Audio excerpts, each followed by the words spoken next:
حضور نے منائی ہے عید؟ یہ ایک بڑا سوال ہے بھائی، یہ ایک بڑا سوال۔ جب تک ہم مطالعہ کے بغیر رہیں گے ہر کسی کی بات ہمیں سچ لگے گی۔ جب ہم خود پڑھیں گے باتیں سامنے آئیں گی تو بہت کچھ کھلے گا اور بہت کچھ سامنے آئے گا۔ بہت سارے محدثین کرام نے ایک حدیث پاک کوٹ کی ہے۔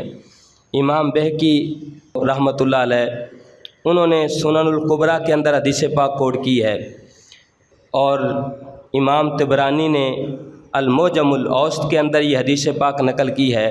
انہوں نے کہا کہ لوگ ایویں ہی بات کرتے ہیں، پڑھ کے دیکھو، یہ بھی حدیث ہے کہ حضور نے خود بھی اپنا میلاد منایا ہے۔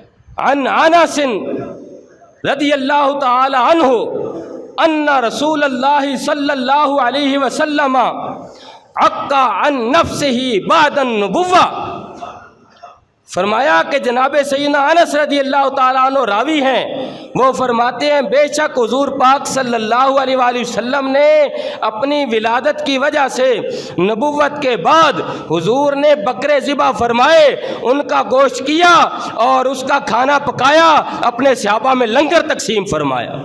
نہیں، اس میں تو لفظ ہے عقہ، حضور نے عقیقہ فرمایا۔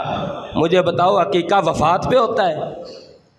کیوں جی، عقیقہ کس چیز پہ ہوتا ہے؟ عقیقہ تو بندے کے آنے پہ ہی ہوتا ہے۔ اس کا مطلب ہے یہ تو نبوت کے بعد کی بات ہے۔ میں ایک اور حدیث پاک عرض کر دیتا ہوں۔ ان عبد اللہ ابن عباس رضی اللہ تعالی عنہما، اس کے راوی ہیں جناب سیدنا عبداللہ بن عباس رضی اللہ تعالی عنہما۔ وہ فرماتے ہیں حضور پاک صلی اللہ علیہ وسلم جب پیدا ہوئے تو عق عنہ عبد المطلب بکبش، فرماتے ہیں کہ جب حضور تشریف لائے نا تو آپ کا عقیقہ آپ کے دادا جان جناب عبد المطلب نے مینڈے ذبح کر کے کیا۔ جناب عبد المطلب نے اپنے پوتے کا عقیقہ خود کیا۔ یہ حضور کی آمد پر تھا۔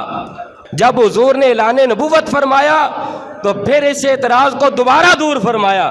کوئی یہ نہ کہے کہ اس وقت تو ابھی حضور نے اپنا کلمے کا اعلان نہیں فرمایا تھا، نبوت کا اعلان تو بعد میں فرمایا، اور شریعت تب سے لاگو ہوتی ہے جب حضور نے اعلان نبوت فرمایا، اس کے بعد کی باتیں شریعت میں آتی ہیں۔ تو حضور نے اعلان نبوت فرمانے کے بعد دوبارہ پھر اپنا عقیقہ خود فرمایا۔ اس کا مطلب ہے کہ حضور نے خود بھی اپنا میلاد منایا۔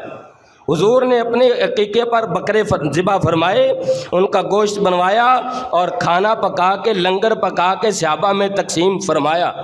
ماننا ہر کسی نے اپنی مرضی سے، ہم نے تو اللہ کا قرآن اور حضور کے فرمان سنانے ہیں۔